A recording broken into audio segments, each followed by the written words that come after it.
প্রিয় দর্শক, শৃঙ্খলা ফিরবে কবে, এই শিরোনামে আজকে আমরা মুক্তবাকে আলোচনা শুনবো। আমাদের অতিথি হিসেবে যাদেরকে আমরা আমন্ত্রণ জানিয়েছি পরিচয় করে দিই। রয়েছেন জনাব জোনায়েদ সাকি, প্রধান সমন্বয়কারী গণসংহতি আন্দোলন। রয়েছেন জনাব শুভ কিবরিয়া, সাংবাদিক ও রাজনৈতিক বিশ্লেষক। এবং অনলাইনে আমাদের সাথে যুক্ত হয়েছেন জনাব অ্যাডভোকেট শেখ ওয়াহিদুজ্জামান দীপু, তিনি সদস্য জাতীয় নির্বাহী কমিটি বিএনপি। আপনাদের তিনজনকে স্বাগত জানাচ্ছি। আমরা এই বিশৃঙ্খলের খবর দর্শক আপনাদের কয়েকদিন ধরেই দিচ্ছি। শৃঙ্খলা ফিরবে আসলে কবে? আজকে প্রধান উপদেষ্টা তিনি জাতির উদ্দেশ্যে ভাষণ দিয়েছেন। তিনি বিভিন্ন দিক নির্দেশনামূলক কথাবার্তা সেখানে বলেছেন, বিশেষ করে কমিশন গঠনের কথা বলেছেন। আমরা শুরুতেই আলোচনায় যাবার আগে তার রিপোর্টটি একটু দেখে আসতে চাই। আসসালামু আলাইকুম। অন্তর্বর্তী সরকার দায়িত্ব নেয়ার মাসপূর্তি উপলক্ষে জাতির উদ্দেশ্যে ভাষণ দেন প্রধান উপদেষ্টা। আধা ঘন্টার বেশি সময়ের এই ভাষণে ডক্টর মোহাম্মদ ইউনূস তুলে ধরেন প্রথম মাসে সরকারের কাজ ও ভবিষ্যৎ পরিকল্পনা। ভুত্তানে নিহত সকল শহীদের প্রতি বিভিন্ন প্রতিষ্ঠানে শ্রমিক আন্দোলনের কারণে অর্থনীতিতে নেতিবাচক প্রভাব পড়ছে জানিয়ে অধ্যাপক ইউনূস বলেন, বিবাদমান সব পক্ষের সাথে আলোচনা করে সমস্যার সমাধান বের করা হবে। আহ্বান জানান দাবি আদায়ের জন্য কর্মসূচি দিয়ে মানুষের যাতায়াতে ব্যাঘাত সৃষ্টি না করার। শ্রমিক ভাই বোনদের অনেক দুঃখ আছে, কিন্তু সেই দুঃখ প্রকাশ করতে গিয়ে আপনাদের মূল জীবিকা বন্ধ হওয়ার উপক্রম হলে সেটা ঠিক হবে না। দেশের অর্থনীতি ধ্বংসপ্রাপ্ত হলে সেটা ঠিক হবে না। শ্রমিক মালিক উভয়ের পক্ষে আলোচনা করে এসব সমস্যার সমাধান আমরা অবশ্যই বের করব। আপনারা কারখানা খোলা রাখুন, অর্থনীতির চাকা সচল রাখুন, দেশের অর্থনীতিকে সোজা হয়ে দাঁড়াতে দিন। আমরা আপনাদের সমস্যার স্থায়ী সমাধান বের করার জন্য সর্বশক্তি প্রয়োগ করব। আহতদের দীর্ঘমেয়াদী কেউ যেন আইন নিজের হাতে না তুলে নেন, তার আহ্বান জানান ডক্টর ইউনূস। বলেন, বিশৃঙ্খল পরিবেশ সৃষ্টি করলে আনা হবে শাস্তির আওতায়। কেউ আইন নিজের হাতে তুলে নেবেন না। আইন নিজের হাতে তুলে নিয়ে কেউ সমাজে বিশৃঙ্খল পরিবেশ সৃষ্টি করলে আমরা তাকে অবশ্যই শাস্তির আওতায় নিয়ে আসব। আমরা একটি সাম্প্রদায়িক সম্প্রীতির দেশ। ধর্মীয় সম্প্রীতি বিনষ্ট হয় এমন কোনো কাজ কেউ কোনোভাবেই করবেন না। এখানে বেশিরভাগ নিজ নিজ অবস্থান থেকে সবাইকে সংস্কার প্রক্রিয়া অংশ নেওয়ার আহ্বান জানান প্রধান উপদেষ্টা। বিদ্যমান বাস্তবতাকে সংশোধনের সুযোগ হিসেবে গ্রহণের অনুরোধ তার। আপনারা আমাদের সঙ্গে থাকুন, আমরা একসঙ্গে সংস্কার করব। এটা আমাদের সবার দায়িত্ব। আপনারা নিজ নিজ জগতে সংস্কার আনুন। একটা জাতির সংস্কার শুধু সরকারের সংস্কার হলে হয় না। আমি এটাকে সুযোগ হিসেবে গ্রহণ করার জন্য সবাইকে আহ্বান জানাচ্ছি। এই সংস্কারের মাধ্যমে আমরা জাতি হিসেবে নতুনভাবে যাত্রা শুরু করতে চাই। আমাদের এই নির্বাচন ব্যবস্থা, পুলিশ প্রশাসন, বিচার বিভাগ, দুদক, জনপ্রশাসন ও সংবিধান সংস্কারে আলাদা 6টি কমিশন করার ঘোষণা দেন অন্তর্বর্তী সরকার প্রধান। 1 অক্টোবর থেকে পরবর্তী 3 মাসের মধ্যে এসব কমিশন কাজ শেষ করবে। তাদের রিপোর্টের ভিত্তিতে বিভিন্ন পক্ষের সাথে আলোচনার পর দেয়া হবে সংস্কারের চূড়ান্ত রূপরেখা। সাংবিধানিক সংস্কারের প্রয়োজন আমরা অনুভব করছি। এসব বিষয়ে সংস্কার করার প্রাথমিক পদক্ষেপ হিসেবে আমরা প্রাথমিকভাবে 6টি কমিশন গঠন করার সিদ্ধান্ত নিয়েছি। এসব কমিশনের কাজ পরিচালনার জন্য বিষয়ভিত্তিক অভিজ্ঞতা বিবেচনা করে 6 জন বিশিষ্ট নাগরিকের নেতৃত্বে এই কমিশনগুলো পরিচালনা করার দায়িত্ব দিয়েছি। এরপর আরও বিভিন্ন বিষয়ে কমিশন গঠন করার প্রক্রিয়া আমরা অব্যাহত রাখব। কমিশনের রিপোর্টের ভিত্তিতে সরকার পরবর্তী পর্যায়ে প্রধান রাজনৈতিক দলগুলোর সাথে পরামর্শ সভার আয়োজন করবে। চূড়ান্ত পর্যায়ে ছাত্র সমাজ, নাগরিক সমাজ, রাজনৈতিক দলের প্রতিনিধি, সরকারের প্রতিনিধি নিয়ে ব্যাপক ভিত্তিক 3 থেকে 7 দিন ব্যাপী একটি পরামর্শ সভার ভিত্তিতে সংস্কার ভাবনার রূপরেখা চূড়ান্ত করা হবে। এতে দেশের আইন শৃঙ্খলা স্বাভাবিক রাখা গেলে প্রথম মাসের চেয়ে আগামীতে সরকারের কাজের গতি বাড়বে বলে আশ্বস্ত করেন ডক্টর মোহাম্মদ ইউনূস। মোটা দাগে আজকে তিনি অনেকগুলো আহ্বান জানিয়েছেন, বিশেষ করে শিল্প কারখানা যেন শান্ত থাকে, অস্থিরতা না থাকে, মানুষ হাতে তুলে না নেয় আইন, এই বিষয়গুলো নিয়ে তিনি কথা বলেছেন। বিশেষ করে আজকের অন্যতম গুরুত্বপূর্ণ একটি দিক আমরা দেখলাম যে 6টি কমিশনের কথা বলেছেন। এই কমিশনগুলো নির্বাচন ব্যবস্থা সংস্কার, পুলিশ প্রশাসন সংস্কার, বিচার বিভাগ সংস্কার, দুর্নীতি দমন কমিশন সংস্কার, তারপরে জনপ্রশাসন, সংবিধান সংস্কার, এরকম 6টি জায়গায় 6 জনকে প্রধান করে তিনি 6 জনের নাম ঘোষণা করেছেন এবং বাকি সদস্যরা পরবর্তীতে কারা হবেন সে বিষয়ে তারা জানাবেন। এবং এই কমিশনের কাজ হচ্ছে যে তারা আনুষ্ঠানিকভাবে শুরু করবেন হচ্ছে আগামী অক্টোবরে এবং তারা 3 মাসের মধ্যে একটি রূপরেখা তারা সামনে নিয়ে আসবেন। সেটি আবার যারা রাজনৈতিক নেতৃবৃন্দ আছেন, বিভিন্ন দল আছে, তাদের সামনে তুলে ধরা হবে এবং তার পরিপ্রেক্ষিতে তাদের মতামত নিয়ে ফাইনাল একটা বিষয়ে যাওয়া হবে। এতে আসলে স্বস্তি কতটা ফিরবে? যা আমরা আজকে আলোচনার বিষয় ঠিক করেছি বিশৃঙ্খলার যে জায়গাটা নিয়ে সবাই কথা বলছে, সেই জায়গায় এটি আসলে কতটা স্বস্তি দিবে বলে আপনার মনে হয়? শুভ, আমাকে জিজ্ঞেস করছেন। জি। ধন্যবাদ আপনাকে। প্রথমত আজকে ডক্টর মোহাম্মদ ইউনূসের যে ভাষণ প্রধান উপদেষ্টা হিসেবে, এটা দ্বিতীয় মাসের শুরুতে উনি দিলেন। তার মানে আমরা তার শাসনকাল 1 মাস দেখেছি। জি। আমাদের সবার এখন চাওয়া হচ্ছে শৃঙ্খলা ফিরিয়ে আনা। তো শৃঙ্খলা ফিরিয়ে আনার গ্রামারটা কি? শৃঙ্খলা দুভাবে আসে, একটা হচ্ছে জনপ্রশাসন আনে মাঠ পর্যায়ে, আর একটা হচ্ছে আইন শৃঙ্খলা। তো আমরা জনপ্রশাসনে যে অবস্থাটা দেখছি, আমি যদি একটু ধরে ধরে বলি, জনপ্রশাসনে আমরা দেখলাম যে সরকার আসার পরে মাঠ পর্যায়ে জেলা প্রশাসকদের প্রথমে তুলে নিলেন, লোক কাকে পাঠাবেন সেটা ঠিক করার আগে তারা তুলে নিলেন, এবং এখন যখন তারা লোক ঠিক করে, তারা একটা প্রসেসের মধ্য দিয়ে তারা যখন লোক ঠিক করে পাঠাতে গেলেন, তখন আমরা একটা বিশৃঙ্খলাও দেখলাম যে যাদের বিরুদ্ধে অভিযোগ আসলো সেইখানে সরকার আবার একটা তড়িৎ পদক্ষেপও নিলেন। তাহলে এখন যে অবস্থা দাঁড়ালো, সরকারের একটা নরম গরম অবস্থা আমরা দেখছি। কিন্তু এই ভাষণের মধ্যে তার যে শব্দ চয়ন, তার যে কথাবার্তা, তিনি কিন্তু আমার ধারণা, ব্যক্তিগতভাবে আমি মনে করি পরের মাস থেকে উনি একটু কঠোর হবেন। এইটা আমি তার ভাষণের, আমি খুব মনোযোগ দিয়ে তার ভাষণটা শুনেছি, আমার মনে হয়েছে ডিসিরা যদি চলে যায় মাঠে, মানে প্র্যাকটিক্যালি মাঠের অবস্থাটা খুবই নাজুক এখন। কারণ যে ডিসি সাহেবরা এখন আছেন মাঠে, তারা অলরেডি উইথড্র হয়ে গেছেন। সুতরাং তিনি একটা খুবই বিব্রতকর অবস্থায়, খুব একটা অস্থির অবস্থায়, এবং তিনি আগের সরকারের লোক, ফলে তার জন্য মাঠে কাজ করা খুব কঠিন। এখন যিনি যাবেন তিনি এখনও যান নাই, ফলে আপনি যদি যে কোনো জেলা প্রশাসনে যান, মাঠে যান, আপনি দেখবেন যে সেখানে একটা খুবই নড়বড়ে অবস্থা। ঠিক একই অবস্থা পুলিশ প্রশাসনে, এখনও এসপিদের কিন্তু ওখানে পাঠানো হয়নি। যে এসপিরা আছেন তারা আগের সরকারের এসপি, ফলে এই একটা প্রবলেম। থার্ড প্রবলেম হয়েছে যে এখন আইন শৃঙ্খলা বাহিনী, সেনাবাহিনী কিন্তু মাঠে আছে, সেনাবাহিনী যৌথ অভিযান পরিচালনা করছে, এবং এই অভিযানগুলো যখন পরিচালনা করে তখন একটা সমন্বয় লাগে 3 বিভাগের। কিন্তু এখন ওই 2 পার্টি এতই নড়বড়ে যে এখানে কোনো সমন্বয় হচ্ছে না, এবং নানা রকম জটিলতা তৈরি হচ্ছে। তো সেইটা যদি আগামী 1 সপ্তাহের মধ্যে, আমরা যা দেখছি ডিসি সাহেবদের, আমার ধারণা ছিল যে বিশৃঙ্খলার পরে হয়তো সরকার একটু পিছিয়ে যাবে, কিন্তু সরকার যেহেতু সবার কথা শুনছে, সুতরাং বিশৃঙ্খলাকারীদের অভিযোগ আজকে শুনেছে, এবং একটা 1 সদস্য বিশিষ্ট কমিটি হয়েছে যে বিশৃঙ্খলাকারীদের কেন বিশৃঙ্খলা করলো সেটা তদন্তের। তো সেই বিষয়ে যদি সরকার তদন্ত করে, তাহলে আমার ধারণা যে মাঠ প্রশাসনের জায়গায় আগামী 1 সপ্তাহ বা 15 দিনের মধ্যে আমরা একটা সুস্থিরতার দিকে যেতে দেখব। পুলিশ প্রশাসনের একই অবস্থা। আজকে যখন আমরা আসতেছিলাম, এই যে ড্রাইভার সাহেব আমার গাড়ি নিয়ে আসতেছিলেন, উনি নিজেই বলছিলেন যে দেখেন কোথাও পুলিশ নাই।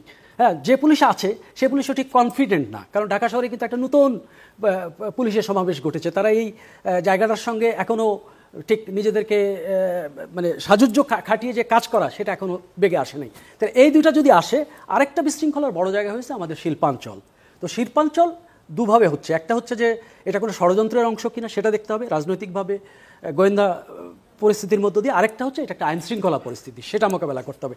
আমার ধারণা, আমি আজকে ইউনূস সাহেবের বক্তব্যকে যদি বুঝে থাকি, তাহলে আগামী 15 থেকে 20 দিনের মধ্যে পরিস্থিতি আগের চাইতে অনেক ভালো হয়ে যাবে। আচ্ছা, আমি একটু দীপু ভাই আপনার কাছে আসতে চাই। আজকে প্রধান উপদেষ্টার যে বক্তব্য আপনি সম্ভবত শুনেছেন, সেটি আপনাকে কতটা স্বস্তি দিয়েছে? বিশেষ করে আপনারা মানে বিএনপির পক্ষ থেকে বারবার যত দ্রুত সম্ভব একটি নির্বাচনের রোডম্যাপ বিশেষ করে ঘোষণার জন্য আপনারা বারবার বলে আসছিলেন, সেই জায়গায় আজকে আপনাদের কাছে কতটা স্বস্তি দিল এই বার্তাগুলো? আপনাকে ধন্যবাদ। 5ই আগস্টের পরে প্রকৃতপক্ষে টিভি চ্যানেলে কিছু বলার সুযোগ, এটা প্রথম আমার। আমি একটু ব্যস্ত ছিলাম এলাকায়, এখনো আছি। জি। আমি অত্যন্ত শ্রদ্ধার সাথে গত 15 বছর স্বৈর শাসন আমলে এবং সর্বশেষ জুলাই থেকে অগস্টের এই আন্দোলনে যারা শহীদ হয়েছেন তাদের স্মৃতির প্রতি শ্রদ্ধা নিবেদন করে আমি সরাসরি বলতে চাই, বিএনপি এবং সমমনা সহ বিভিন্ন রাজনৈতিক দলগুলো যে আন্দোলন করেছে, সে আন্দোলনটার মূল প্রেক্ষিতটা ছিল দেশের সরকার গঠনের ক্ষেত্রে জনগণের ভোটাধিকার নিশ্চিত করা। তারা নিরপেক্ষভাবে ভোট দেবে, শান্তিপূর্ণভাবে ভোট দেবে এবং স্বচ্ছ প্রক্রিয়ায় ভোট দেবে। এই ভোট দেওয়ার আন্দোলনটি এক পর্যায়ে এসে চলমান থাকাকালীন বৈষম্য বিরোধী আন্দোলন এবং সর্বশেষ 1 দফা জন এবং ছাত্র এবং রাজনৈতিক দলসমূহের সম্মিলিত প্রচেষ্টা একটা সরকারের স্বৈর শাসনের বিদায় হয়েছে।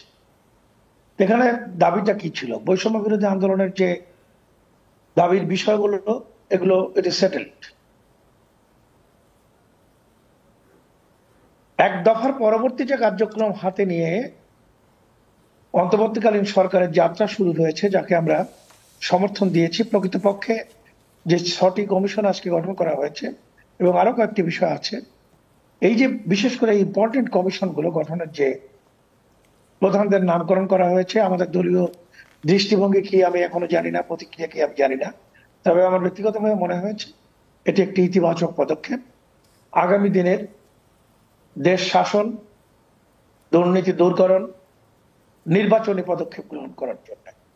বিএনপি সঙ্গত কারণেই রাজনৈতিক দল হিসাবে জনগণের সরকার প্রতিষ্ঠার যে আন্দোলন, সেই আন্দোলনে জনগণের ক্ষমতা জনগণের মাধ্যমে জনগণের প্রতিনিধিদের কাছে আসুক, এটার আন্দোলনেই করে যাচ্ছে। এজন্য বিএনপি আগাগোড়া এই কথাটি বলবে, যতটা দ্রুততম সময়ের মধ্যে সংস্কারগুলো সম্পন্ন করে একটি নির্বাচনের মধ্য দিয়ে সরকার গঠন করতে হবে এবং সেই সরকারের কাছে ক্ষমতা হস্তান্তর করতে হবে।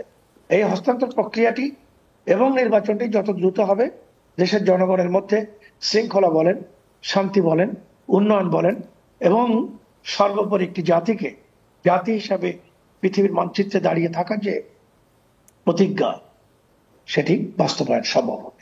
এই জন্য আমি মনে করি আজকের মাননীয় প্রধান উপদেষ্টার বক্তব্যের মধ্য দিয়ে তিনি যে কমিশনগুলো গঠন করেছেন, এই কমিশনের কার্যক্রম এর পূর্ণাঙ্গ রূপ দিয়ে এর কমিশনের কার্যক্রম শুরু করা এবং এই পূর্ণাঙ্গ রূপায়নের ক্ষেত্রেও আমি মনে করি, যেমন জেলা প্রশাসনের প্রশাসকদের নিয়োগের ক্ষেত্রে আমার জানা মতে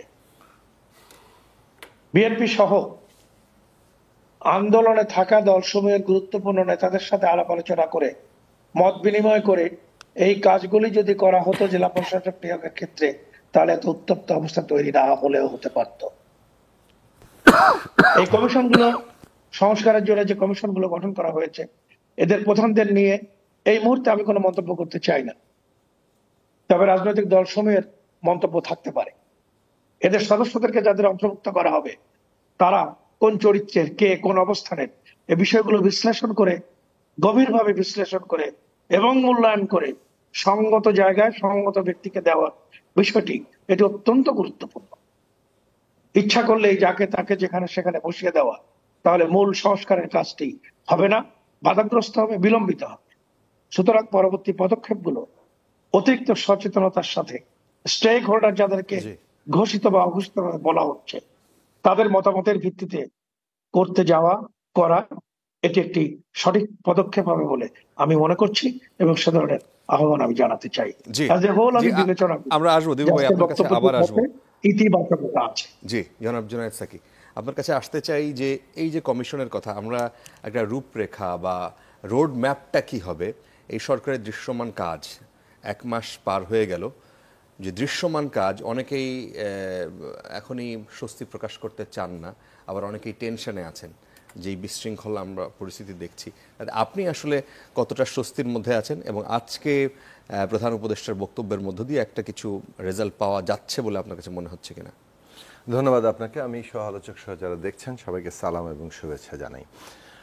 1 মাস যে পরিস্থিতির মধ্যে দিয়ে আসলে আমরা গেছি, তাতে তো 1 মাস অত্যন্ত মানে কোনো সময়ই না, কিন্তু মানুষের প্রত্যাশা তো একই সাথে থাকবে এবং যেটা আসলে মূল ব্যাপার সেটা হচ্ছে যে এই যে শৃঙ্খলা বলেন, স্থিতিশীলতা বলেন, সেটা খুবই কাঙ্ক্ষিত একটা ব্যাপার এবং স্থিতিশীলতার ব্যাপারটাই আমরা সরকারের আশু কাজ, এটা শুরু থেকে আমরা বলে এসেছি এবং এমনকি প্রধান উপদেষ্টা নেতৃত্বে উপদেষ্টা মণ্ডলী যখন আমাদের সাথে বৈঠক করেছেন, সেখানেও আমরা একই কথাই বলেছি যে সরকারের কতগুলো আশু কাজ আছে, সেখানে স্থিতিশীলতা আনা, অর্থনৈতিক চ্যালেঞ্জ মোকাবেলা করা, বিশেষত রাষ্ট্রীয় প্রশাসন, রাষ্ট্রের যে কাঠামো, সেটা সবগুলো কাঠামোই তাকে কার্যকর করা, কারণ এগুলো তো ভেঙে পড়ার উপক্রম হয়েছিল।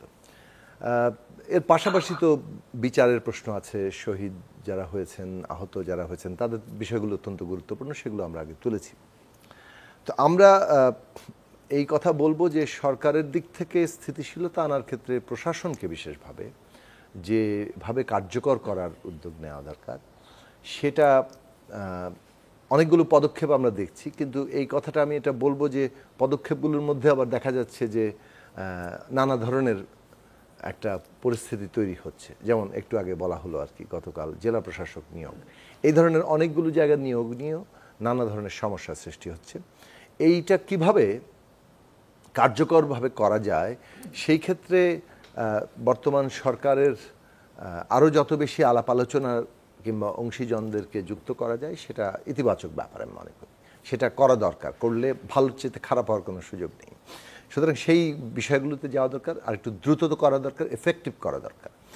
এইটা এতটাই জরুরি যে অর্থনৈতিক চ্যালেঞ্জ যেহেতু আমাদের উপরে আছে, এবং তার ফলে এই সরকারের রাষ্ট্র প্রতিষ্ঠানগুলো যদি এফেক্টিভ না হয়, তাহলে ওই চ্যালেঞ্জের জায়গাতে আমরা আবার অনেক ক্ষেত্রে বড় ধরনের ঝুঁকির মধ্যে পড়ে যেতে পারি।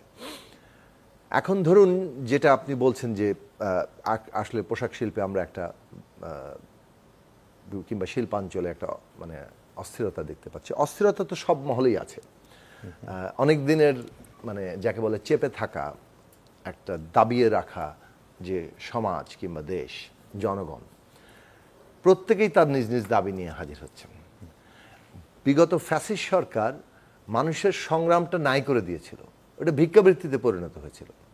আপনি লক্ষ্য করবেন যে প্রেস ক্লাবের শিক্ষক থেকে শুরু করে সব ধরনের পেশা যেভাবে তারা তাদের দাবি দাওয়াগুলো নিয়ে আসতেন, ওটা এক ধরনের ভিক্ষা চাওয়ার মতো অবস্থায় দাঁড়িয়ে গেছিল। এখন যেহেতু একটা মুক্তির প্রশ্ন, গণতন্ত্রের প্রশ্ন, স্বাধীনতার প্রশ্ন এসছে, সেখানে মানুষ তার প্রত্যেক অংশই সমাজের দেখা যাচ্ছে, সরকারি কর্মকর্তা কর্মচারী থেকে শুরু করে একেবারে বিভিন্ন রাষ্ট্রীয় প্রতিষ্ঠানের জায়গা থেকে শুরু করে সাধারণভাবে বিভিন্ন শ্রেণী পেশার মানুষ, এবং এই মুহূর্তে আমরা শ্রমিকদের মধ্যে থেকে তাদের দাবি দাওয়াগুলো দেখতে পাচ্ছি। এখন এখানে যেটা ডিল করার জায়গাটায় সরকারকে গুরুত্বের সাথে বিবেচনা করা দরকার, যে কোনো জিনিসের একটা অভ্যন্তরীণ শর্ত থাকে, একটা বহিঃস্থ শর্ত থাকে। অভ্যন্তরীণ শর্ত যদি থাকে, অর্থাৎ দাবি দেওয়া যদি সত্যি সত্যি ন্যায্য হয়, তাহলে সেটা ডিল করার পদ্ধতিটা হবে সেখানে কত দ্রুত সমাধানের জায়গায় যাওয়া দরকার, আবার কত যেটা সমাধান এই মুহূর্তে করা যাচ্ছে না, সেটা হয়তো সামনে আরও কিভাবে করা যাবে তারও একটা গাইডলাইনটা মানুষের সামনে আস্থার জায়গা থেকে আনা। আর অন্যদিকে যদি ষড়যন্ত্র বলেন কিংবা এমন অবস্থা থাকে যে স্বার্থান্বেষী মহল কিংবা ওই যে দোসর স্বৈরাচারী শক্তি যারা পতিত স্বৈরাচারের দোসররা যদি নানা ধরনের অস্থিতিশীলতা তৈরি করতে চায়, এই ধরনের ঘটনাগুলোকে ব্যবহার করে, সেটার ক্ষেত্রেও খুবই কার্যকর এবং দৃঢ় পদক্ষেপ নেওয়া দরকার। তো এই কাজটা আছে। আমি মনে করি যে রাজনৈতিক দল হিসেবে এই স্থিতিশীলতার ক্ষেত্রে আমাদেরও একটা গুরুত্বপূর্ণ ভূমিকার জায়গা আছে, এবং সেই ভূমিকার জায়গাটা হচ্ছে যে সেটাই শুনতে চাই। এখন আমাদের একটা বিরতির সময় আছে, তার মানে আরো কিছু প্রশ্ন আছে। আমরা আপনাদের কাছে আবার ফিরবো, দর্শক এই আলোচনায় আবার ফিরবো ছোট্ট বিরতির পর।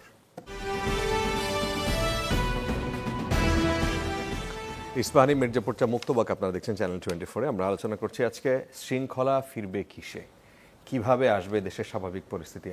আমরা আলোচনা করছিলাম জোনায়েদ সাকি, আপনার কিছু মানে পুরোপুরি উত্তর নিতে পারি না। যে কথাটা বলছিলাম যে এটা তো সরকারের দিক থেকে স্থিতিশীলতার ক্ষেত্রে তার কাজের জায়গা আছে।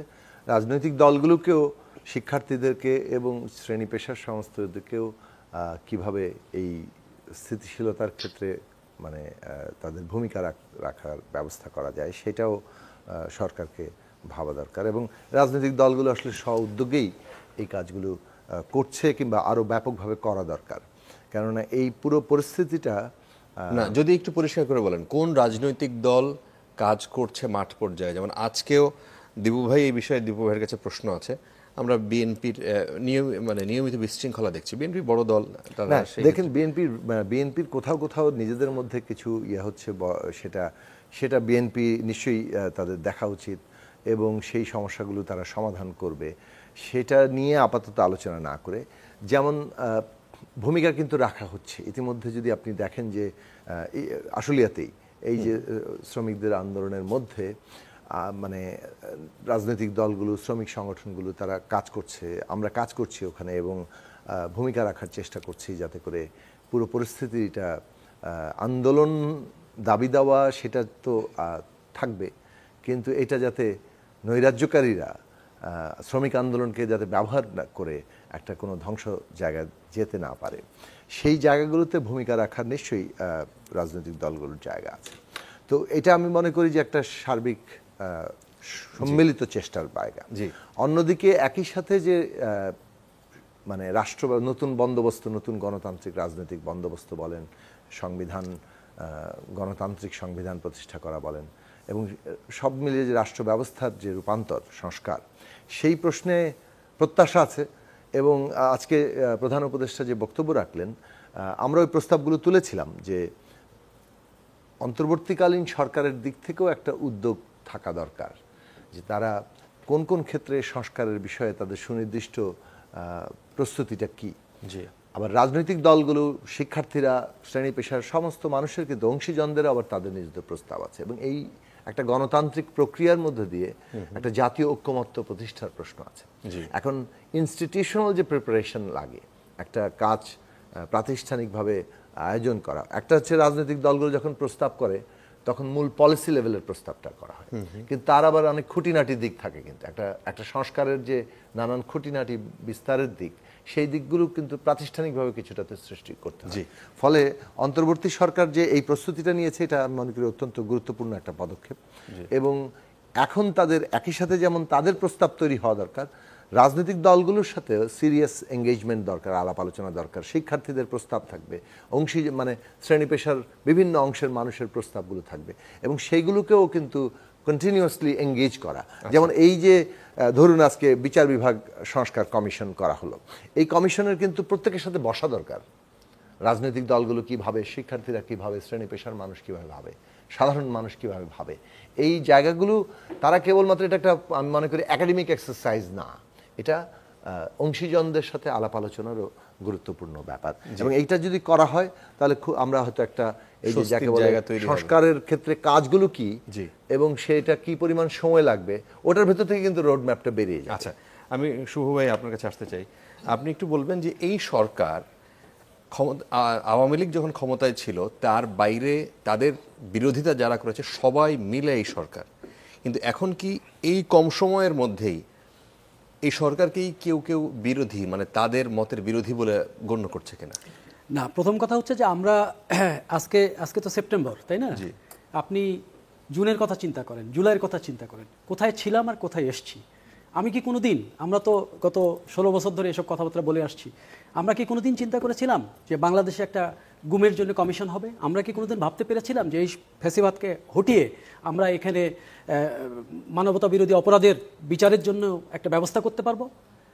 মানে মানুষের অবস্থা কোথায় ছিল আর এখন আমরা কোথায় এসেছি, আমাদের প্রত্যাশা কোথায় গেছে, এটার মধ্যে একটা কার্ভ আছে। তো এটাকে আপনাকে তো সমন্বয় করতে হবে। তাহলে আমাদের প্রত্যাশা চলে গেছে আকাশে। আমরা কোনোদিন সংবিধান সংস্কার, রাষ্ট্র সংস্কার, এসব কথা ওই ছোট ছোট দুই একটা স্টাডি সার্কেলে শুনতাম। এটা যে একটা জনমানুষের চিন্তা হয়ে যাবে। আপনি এখন ইয়েতে যান, ঢাকা বিশ্ববিদ্যালয়ে প্রতিদিন 3-4 করে প্রোগ্রাম হচ্ছে, যান, মানুষের তরুণদের প্রত্যাশা দেখেন, তরুণদের কথা দেখেন, তরুণদের চিন্তা দেখেন। সুতরাং এটা গোটা জাতির মধ্যে ছড়িয়ে গেছে। এটা হচ্ছে এই মুভমেন্টের সবচেয়ে বড় শক্তিশালী অংশ। এখন আজকে আমি মনে করি আমাদের প্রধান উপদেষ্টা যে বক্তব্য দিয়েছেন, আপনি যদি অনেক বড় বক্তব্য দিয়েছেন, প্রত্যেকটা জিনিসকে উনি টাচ করেছেন। উনি 1 মাসে কি করেছেন সেটা বলেছেন, ভবিষ্যতে কি করতে চান সেটা বলেছেন, এবং যে কমিশনের কথা আমরা বহু বছর ধরে বলে আসছি সেরকম 6টা কমিশন বলেছে, এবং যারা সারা বছর এগুলো নিয়ে কাজ করে সেই সব লোককেই উনি দায়িত্ব দিয়েছেন। দুর্নীতি দমন কমিশন নিয়ে টিআইবি কাজ করতো, তো টিআইবির প্রধানকেই উনি দুর্নীতি দমন কমিশনের সংস্কারের জন্য দায়িত্ব দিয়েছেন। বদিউল আলম মজুমদার সাহেব রাজনীতির কথা বলতেন, নির্বাচনের কথা বলতেন, ওনাকে দায়িত্ব দিয়েছেন। এখন ওনারা নিশ্চয়ই সবাইকে নিয়ে কাজ করবেন, এবং এটার মধ্যে এই যে পলিটিক্যাল পার্টিগুলো যখন আলাপ করতে যায় তখন দেখবেন রোডম্যাপের সময়ের একটা চিন্তা, যে এটা 6 মাস না 1 বছর, এর মধ্যে কিন্তু কিছুটা ইঙ্গিত আছে। আপনি 3 মাস লাগবে আপনার কমিশনের কাজকর্ম, সে যদি আবার একটু বাড়ায়, তারপর সেটা নিয়ে আবার রাজনৈতিক দলগুলোর সাথে যদি 2 মাস বসতে হয়, তাহলে আপনি একটা মোটামুটি 6 মাস 7 মাসের একটা কাজ কিন্তু আজকে প্রধান উপদেষ্টা দিয়ে দিয়েছেন যে 6-7 মাস এটা লাগবে। এক, দ্বিতীয় হচ্ছে যে কথাটা জোনায়েদ সাকি শুরু করেছিলেন, সেটা হচ্ছে আমাদের আন্দোলনের প্রত্যাশার হানিমুন পিরিয়ড শেষ, এখন আমাদের ইকোনমির দিকে যেতে হবে। অর্থনীতি তো একেবারেই একটা খারাপ অবস্থায় আছে গত বহুদিন ধরে, এবং আওয়ামী লীগ অর্থনীতির যে অবস্থা করে গেছে সেইটা থেকে রিভাইভ করে মানুষকে অর্থনৈতিকভাবে সম্পৃক্ত করা, সেটা একটা বিগ চ্যালেঞ্জ। সেটা আমার মনে হয় যে এই মাস থেকে সেটা শুরু করতে হবে। যদি আমরা দেখছি ব্যাংকের কমিশন হচ্ছে, এটা হচ্ছে, কিন্তু ইকোনমিক অ্যাক্টিভিটি এবং বৈষম্যের যে কথাটা দিয়ে শুরু হয়েছিল প্রথম, এমপ্লয়মেন্ট, একটা এমপ্লয়মেন্টের অপরচুনিটির আপনার সুযোগ তৈরি করতে হবে এবং সেটার জন্য আন্তর্জাতিক একটা উদ্যোগও নিতে হবে। আমার ধারণা যে প্রফেসর ইউনূস সাহেব সে জায়গায় সফল হবেন বলে আমার ধারণা। তো সুতরাং এই জায়গাটা একটা ফ্যাক্টর। আমি মনে করি আজকের বক্তব্যটা আশা জায়গা নিয়ে, আর আমাদের নিজেদের যে কথাটা জোনায়েদ সাকি বলেছেন, যেটা প্রত্যেকের দায়িত্ব, ব্যক্তি হিসেবে আমার দায়িত্ব, রাজনৈতিক দল হিসেবে দলের দায়িত্ব, সরকারে যিনি আছেন তিনি দায়িত্ব। কারণ এই সরকারের কাজ কি? এই সরকারের কাজ তো অনির্দিষ্টকালের জন্য সরকার চালিয়ে যাওয়া না। এই সরকারের কাজ প্রাতিষ্ঠানিক সংস্কার করে একটা সুষ্ঠু নির্বাচন, যাতে মেশিনগুলো তো সব নষ্ট হয়ে গেছে, মেশিনগুলোকে ঠিক করে একটা ভালো নির্বাচন, আমি যাকে ভোট দিতে চাই হ্যাঁ সে যেন ভোট পায়, সেই ব্যবস্থাটা করে তারপরে না সে একটা সরকারের হাতে দিয়ে যাবে, তারপরে রাজনৈতিক দলগুলো যাবে। তো সেজন্য আমাদের কিছুটা সময় দিতে হবে এবং আমাদের প্রত্যেকের জায়গা থেকে কাজ করতে হবে। উনি কিন্তু আজকে বলেছেন অনেক কথা, যে একটা নতুন সমাজ, ন্যায়ভিত্তিক সমাজ তৈরির সুযোগ আমরা পেয়েছি। আমার মনে হয় যে রাজনৈতিক দলগুলো আমরা যা দেখছি, তাদের কথাবার্তা যা দেখছি, তাদের মধ্যেও আশাবাদ আছে। কিন্তু বড় রাজনৈতিক দলগুলো যারা মনে করেন যে তৃণমূল পর্যন্ত যাদের ছড়িয়ে ছিটিয়ে আছে, এখন একটা জিনিস আপনি চিন্তা করেন, গোটা দেশে কতগুলা যেমন পরিবহন সেক্টর, আমি সেক্টরের কথা বলি, পরিবহন সেক্টরে সরকারের কোনো স্টেক নাই। পরিবহন সেক্টর 95% 6% চালায় হচ্ছে প্রাইভেট। আপনি যদি পরিবহনে চলেন, লোকাল গণপরিবহন যেটা, তো সেইটার একটা চাঁদাবাজি সিস্টেম অটো ছিল, সেই সিস্টেম আওয়ামী লীগ সরে গেছে। তাহলে ওটা কে দখল করবে? ওটা দখল না করলেও চালাতে পারবেন না আপনি, ওটা কিন্তু অটো চলবে না, ওটা কারো না কারো দায়িত্ব নিতে হবে। তো বৃহত্তম দল হিসেবে যারা যেখানে পাচ্ছে সেখানে সুযোগ নিচ্ছে, তো সুযোগ নিতে যেয়ে মানুষ কিন্তু আবার এটা খেয়াল করছে। এক, বিএনপির জন্য আমি মনে করি যে এটা বড় চ্যালেঞ্জ, রাজনৈতিক দল হিসেবে বিএনপির জন্য বড় চ্যালেঞ্জ। যদিও তারেক জিয়া বারবার সাবধান করছেন কর্মীদের, নতুন বাংলাদেশ গড়ার কথা বলছেন, কিন্তু আজকেই আপনি দেখেন দুই জায়গায় কিন্তু খুনাখুনি হয়ে গেছে। এই খুনাখুনির রেশারেশি কি আপনি দেখবেন যে এই সমস্ত জায়গায়, এবং তৃণমূলে আপনি যে কোনো জায়গায় জিজ্ঞেস করেন যে ওই জায়গাগুলো রিপ্লেস হয়ে যাচ্ছে। তো রিপ্লেস হয়ে যাওয়ার পরে মানুষের রিয়াকশন কি, এটা একটা রাজনৈতিক দলের জন্য দায়িত্ব। আবার আমাদের রাজনৈতিক বিএনপির যে সমস্যা হচ্ছে, ঠিক এই প্রশ্নটাই আমার কাছে মানে এই মুহূর্তে দীপু ভাইয়ের কাছে করতে চাই।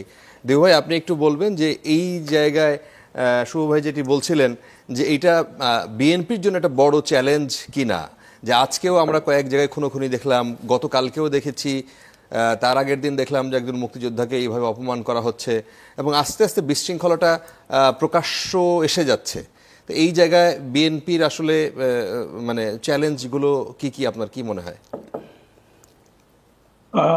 নিঃসন্দেহে বলা যায় বিএনপির মতো একটা বিশাল তৃণমূল পর্যায়ে ছড়িয়ে থাকা দীর্ঘদিনের নির্যাতিত রাজনৈতিক দলের জন্য আজকের এই সময়ে এটি একটি বড় চ্যালেঞ্জ।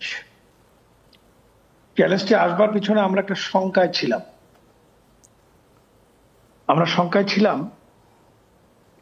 কখনো কখনো আমাদের মধ্যে এইরূপ একটা বিশ্বাস বিভিন্ন আন্দোলনের রূপরেখা শেষ পর্যন্ত যেখানে সে দাঁড়িয়েছে সৃষ্টি হয়েছিল যে এই বুঝি সরকার যাবে, যদিও তখন যায়নি।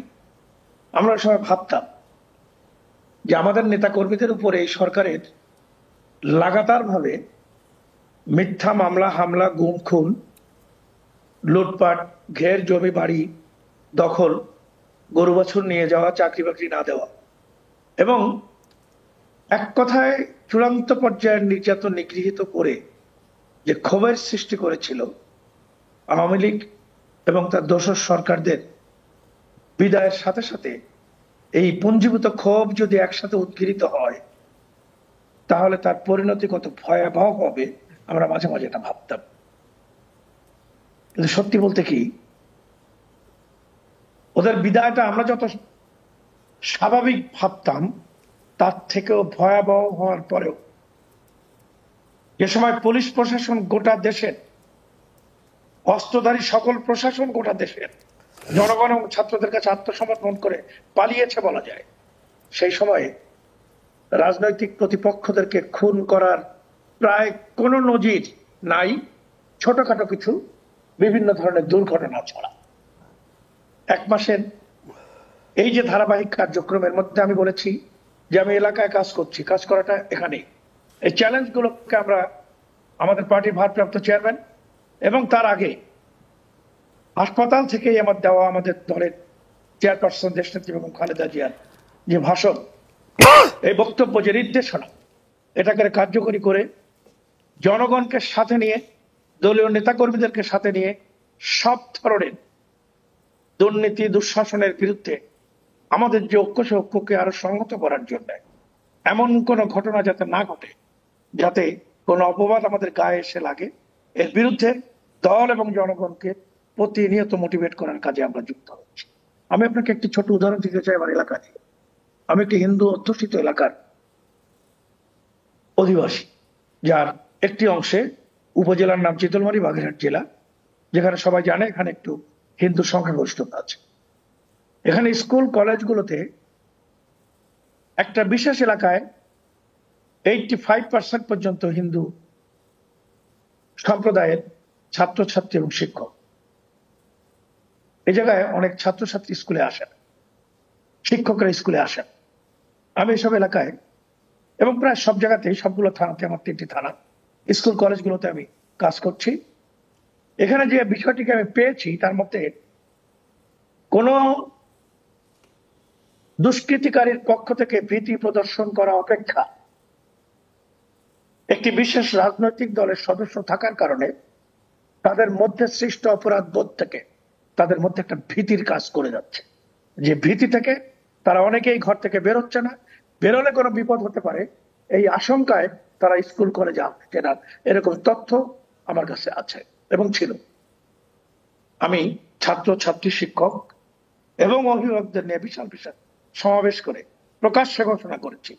আমাদের দলের চেয়ারপারসন, দলের অ্যাক্টিং চেয়ারম্যানের যে বক্তব্য, কঠোরভাবে এর যে প্রতিরোধ আমরা গড়ে তুলতে চাচ্ছি কিভাবে এবং শাস্তি দেওয়া হবে, সেটা আমরা উত্থাপন করেছি। আমি দেখেছি অধিকাংশের মন থেকেই কেটে গিয়েছে ভীতির চিহ্ন। তারা অনেকটা, এবং তাদেরকে বোঝাতে চেষ্টা করেছে, আপনারা হিন্দু নন, আপনারা মুসলমানও না, আপনারা এই দেশের নাগরিক, এটা ভাবতে শেখেন, এবং এটা ভাবতে পারলেই আমাদের মধ্যে যে ভীতিটা কাজ করছে এই ভীতিটা উঠে যাবে। তা আমার যে ধারণা, আমি যেটা দেখছি এবং যে আলোচনাগুলো হচ্ছে, যতটুকু ঘটেছে আমাদের মহাসচিবদের বাইরে থেকে এসে বলেছেন, এটাই বাস্তবতা। যা ঘটছে তার থেকে রটনা করা হচ্ছে বেশি, কিছু যে ঘটছে না এটা আমরা বলি না। আচ্ছা, আমরা আবার আসবো। আমাদের সাথে একজন দর্শক আছেন ফোনে। দর্শক কে বলছেন? আপনার নাম বলে, কোত্থেকে বলছেন বলে প্রশ্ন করতে পারেন। আসসালামু আলাইকুম। জি জি, ওয়ালাইকুম আসসালাম, বলুন। আমি ইঞ্জিনিয়ার শাফিন বলছি। জি শাফিন সাহেব, জি শুনতে পাচ্ছি আমরা, বলুন। আমি ইঞ্জিনিয়ার শাফিন, উল্লাপাড়া, সিরাজগঞ্জ। জি, আপনি টেলিভিশনের সাউন্ডটা অফ করে বলতে পারেন।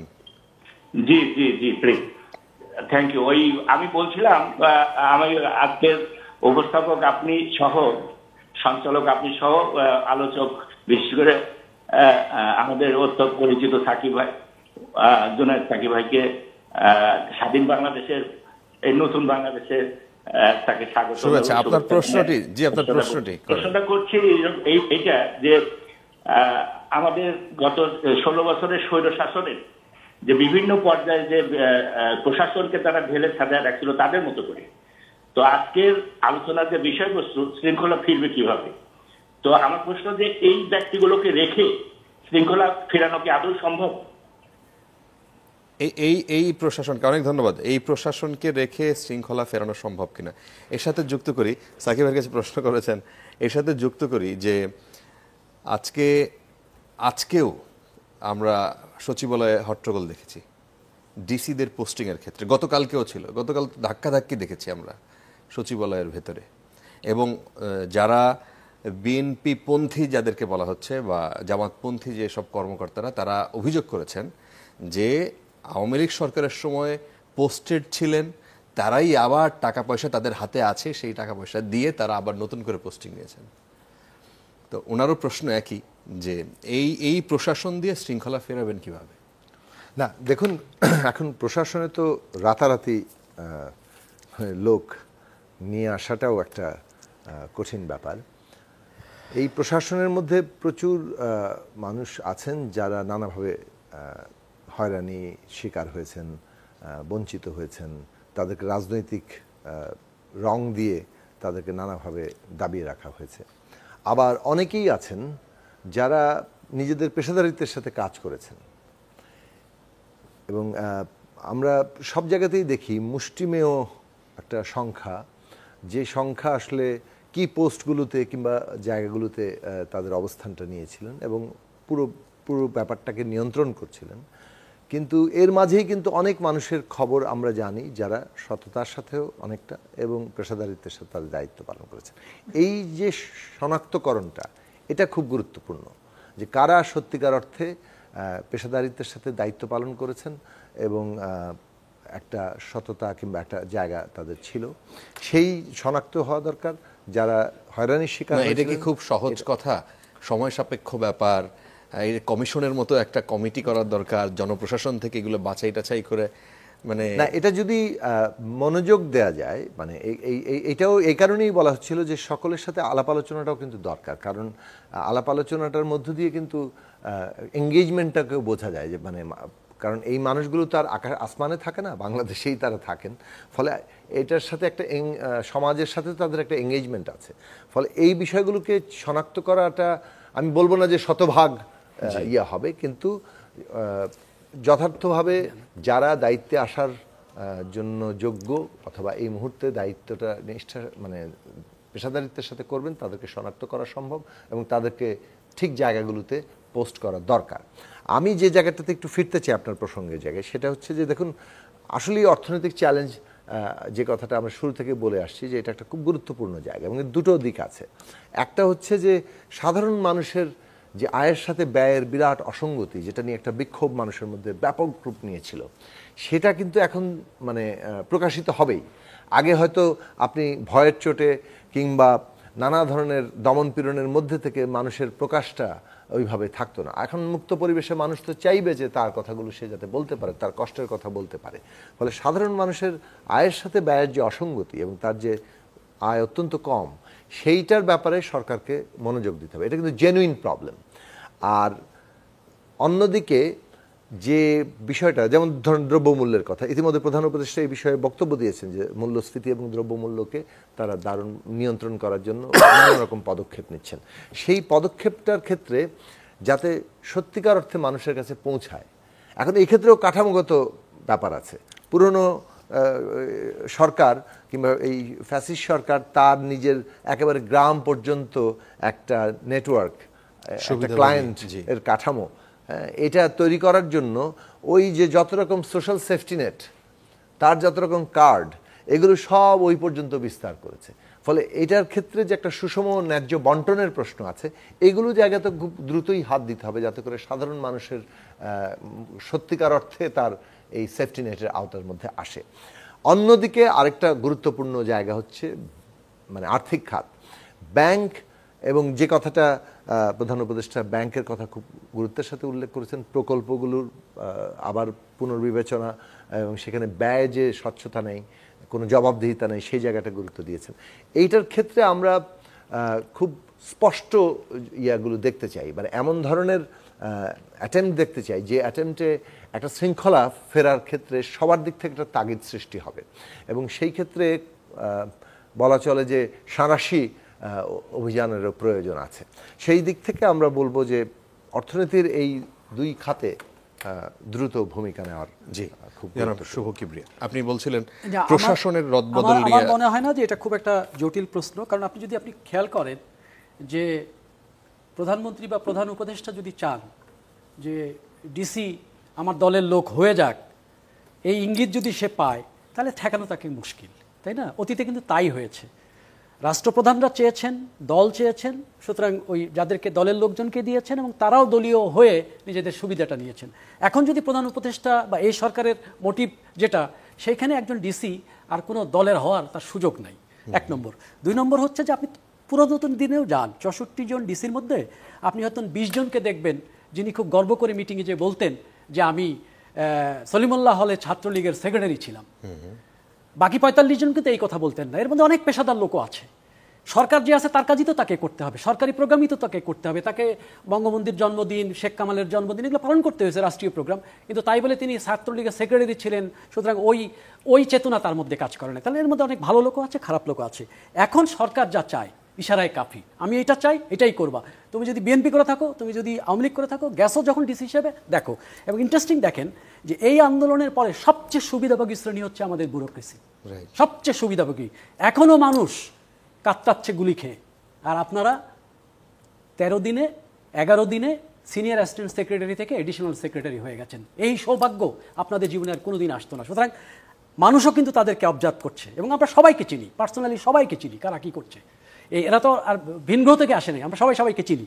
এখন যেমন লাস্টে যে 131 জনকে এডিশনাল সেক্রেটারি দিয়েছে, তার নিচে কিন্তু প্রথম দিকে এটা করেনি, পরের দিকে সে করেছে। সরকার একটা ক্লজ দিয়ে দিয়েছে। সে ক্লজটা হচ্ছে, পরবর্তীতে কোনো কর্মকর্তার বিরুদ্ধে কোনো রকম বিরূপ বা ভিন্নরূপ তথ্য পাওয়া গেলে তার ক্ষেত্রে এই আদেশের প্রয়োজনীয় সংশোধন বাতিল করার অধিকার সংরক্ষণ করে। সরকার কিন্তু ক্লজ দিয়ে দিয়েছে। আমি পাঠিয়ে দিলাম একজনকে ডিসি, পরে দেখলাম যে সে ফ্যাসিবাদের সহায়তা করছে, তো সঙ্গে সঙ্গে তাকে খেয়ে ফেলা কোনো সমস্যাই না। এটা তো হয়েছে, হ্যাঁ, এটা তো গতকালই হয়েছে। গতকালই হয়েছে মানে এটাও একটা মজার ব্যাপার যে অভিযোগ তুলছেন যে আপনি অমুক, আপনার এরকম এভিডেন্স আছে, ঠিক আছে গতকাল হয়ে গেছে।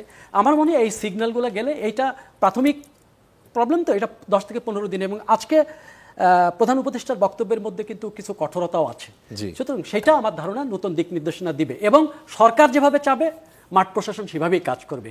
এখন একটা যেহেতু ঘটনা ঘটে গেছে, একটা কনফিডেন্সের সমস্যা, এই কনফিডেন্সটা আসলেই জি দিবু ভাই, আপনি যেহেতু এলাকা ভিত্তিক কাজ করছেন, মাঠ পর্যায়ে প্রশাসন যে নিষ্ক্রিয় হয়ে গেছে, পুলিশ যে নিষ্ক্রিয় হয়ে গেছে, মানে এর প্রভাবটা আপনারা টের পাচ্ছেন কিনা এলাকা ভিত্তিক, এবং এর সমাধানটা কোথায় দেখেন? কোনো সন্দেহ নাই, পুলিশ প্রশাসনের নিষ্ক্রিয়তা এটা এমন একটা জায়গায় গিয়ে পৌঁছেছে যে পুলিশ নিজেরাই নিজেদের মধ্যে সংকুচিত হতে হতে হতে এমন জায়গায় গিয়েছে, তাদেরকে এখন কোরামেন দিয়ে বাঁচিয়ে রাখার মতো একটা কাজ আমাদের করতে হচ্ছে।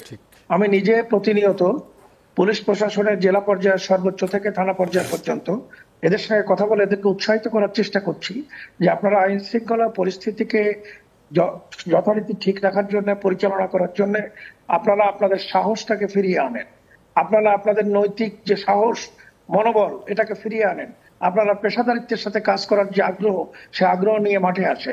এটা তারা যদি মাঠে না আসে, প্র্যাকটিক্যালি দেশ তো কোনো রাজনৈতিক দল চালাবে না। পুলিশের কাজ পুলিশ করবে, ডিসির কাজ ডিসি করবে, উপজেলা নির্বাহী অফিসারের কাজ উপজেলা নির্বাহী অফিসার করবে, সংশ্লিষ্ট অন্যান্য কর্মকর্তারা তাদের কাজ তারা করবে। কিন্তু তারা যদি এই কাজগুলো নিজেদের করার ক্ষেত্রটাকে সাহসিকতা দিয়ে, পেশাদারিত্ব দিয়ে, সততা দিয়ে, পূর্বের যে অভ্যাসগুলো ছিল সেই অভ্যাসগুলো পরিত্যাগ করে চলমান সরকারের সাথে তাল মিলিয়ে করার চেষ্টা না করে, তাহলে অবশ্যই একটা বড় ধরনের দুর্ভোগ জনগণের মধ্যে পড়বে এবং এই সরকার পরিচালনার ক্ষেত্রে সরকারকে নানা ধরনের বাধাগ্রস্ততার সম্মুখীন হতেই হবে, এ ব্যাপারে কোনো সন্দেহ নেই। এগুলো আমরা পরিলক্ষিত করছি প্রতিদিনই এবং আমরা চেষ্টা করছি এর থেকে উত্তরণের জন্য সরকারকে সহায়তা করতে। যে কাজটি আমাদের নয়, সেই কাজটি আমরা করছি সচেতন একজন রাজনৈতিক কর্মী হিসাবে, কারণ আমরা চাই না কোনোভাবেই আমাদের ছেলে মেয়েদের রাজনৈতিক দলসমূহের এই মহান আত্মত্যাগের মধ্য দিয়ে যে ফ্যাসিস্টকে বিদায় করা হয়েছে, এই ফ্যাসিস্ট বা এই জাতীয় কারো আবার একটা পুনরুত্থান ঘটুক এই দেশে। এই জন্য আমরা জনগণের সাথে সাথে প্রশাসনিক কর্মকাণ্ডে যারা লিপ্ত আছে, তবে যেটা করতে হবে যে আমাকে একটু আগে বোধহয় একজন আলোচক, সম্মানিত আলোচক বলেছেন যে একজন জেলা প্রশাসক বা একজন উপজেলা নির্বাহী অফিসার বা একজন অফিসার ইনচার্জ বা একজন police super, they are all under order of transfer. কারণ পূর্বের ওই সময়কার যারা আছে তারা তো সবই প্রায় জয় বাংলা বলতে অভ্যস্ত। এখনো তাদের কথা বলতে দিলে ফ্রিকুয়েন্টলি বক্তব্য শেষে যে বলবে জয় বাংলা, এটা বলা হয় তাদের মুখস্থই করে ফেলে দেওয়া হয়েছে। তখন তার একটা সিন ক্রিয়েট হবে। এই জন্য এদের দ্রুত সরিয়ে দিয়ে যথোপযুক্ত ব্যক্তিকে জায়গা মতো সিলেক্ট করে পাঠিয়ে দিয়ে প্রশাসনকে উজ্জীবিত করতে না পারলে, কার্যকরী করতে না পারলে প্রশাসনিক সমস্যা রুট লেভেল পর্যন্ত। ধন্যবাদ দিবু ভাই, ধন্যবাদ আপনাকে। সাকিব ভাই, যদি 30 সেকেন্ডে কিছু যুক্ত করতে চান, আমাদের সময় একেবারেই শেষ। না, যে কথাটা আসলে মানে খুব গুরুত্বপূর্ণ যে আমরা সত্যি সত্যি বাংলাদেশের মানুষ একটা ঐতিহাসিক মুহূর্তে দাঁড়িয়ে আছি, সন্ধিক্ষণে দাঁড়িয়ে আছি। 71 সালে যে রাষ্ট্রপতন হয়েছে লক্ষ প্রাণের বিনিময়ে, সেটার প্রতিশ্রুতি ছিল যে একটা নাগরিকদের জন্য সাম্য, মানবিক মর্যাদা, সামাজিক ন্যায় বিচার প্রতিষ্ঠা করবে। 53 বছরে সেটা পারা যায়নি। আজকে ছাত্র জনতা আবারও একটা নতুন অভ্যুত্থানের মধ্য দিয়ে ওই সুযোগের সমতা, ওই বৈষম্যহীন সমাজ গড়ার, রাষ্ট্র গড়ার একটা দিকে নতুন একটা ক্ষেত্র প্রস্তুত করেছেন। এই যাত্রা সফল করতে হবে এবং সেটার জন্য আসলে সবাইকে এগিয়ে আসতে, মানে কি এই যে ছাত্র জনতাকেই আবার এই অভ্যুত্থান বলেন, এই বিরাট অর্জন বলেন, তার সুরক্ষার জন্য, তাকে রক্ষা করার জন্য, তাকে এগিয়ে নিয়ে যাওয়ার জন্য, এবং তারা নিয়মিত বলে যাচ্ছেন যে তারা মাঠে আছেন। আপনাদের তিনজনকে অসংখ্য ধন্যবাদ। দর্শক, আপনারা এই আলোচনা শুনছিলেন, বিবেচনা আপনাদের হাতে। শুভরাত্রি।